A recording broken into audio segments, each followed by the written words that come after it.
ஆலயா cotton வேட்டிகள் ஷர்ட்டுகள் wedding celebration. Thanjavur மாவட்டம் திருவலஞ்சுழியில் அறநிலையத்துறைக்கு உட்பட்ட கோயிலுக்கு வந்திருந்த 13 வயது சிறுமிக்கு பாலியல் தொல்லை அளித்ததாக 75 வயது அர்ச்சகர் விஸ்வநாதன் போக்சோ சட்டத்தின் கீழ் கைது செய்யப்பட்டார். உண்டியலில் காணிக்கை செலுத்தச் சென்ற சிறுமி வெகு நேரமாகியும் திரும்பி வராததால் அவரது பெற்றோர் கோவிலுக்குள் சென்றுள்ளனர். அப்போது அழுது கொண்டே வெளியே வந்த சிறுமி தனக்கு நேர்ந்த கொடுமையை தெரிவித்திருக்கிறார். இதுகுறித்து கோவில் நிர்வாகம் மற்றும் போலீசில் புகார் அளித்தும் சம்பவம் நிகழ்ந்த 1 மாதத்திற்கு பிறகு வழக்கு பதிவு செய்யப்பட்டுள்ளது.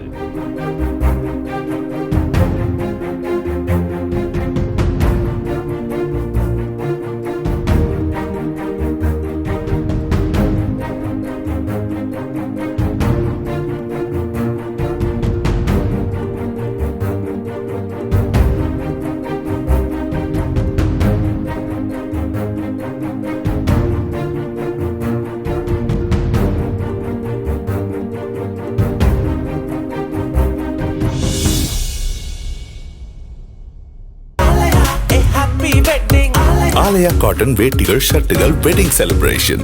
பிளே ஸ்டோர் மற்றும் ஆப் ஸ்டோரில் இருந்து பாலிமர் செயலியை QR கோடு மூலம் பதிவிறக்கம் செய்யுங்கள்.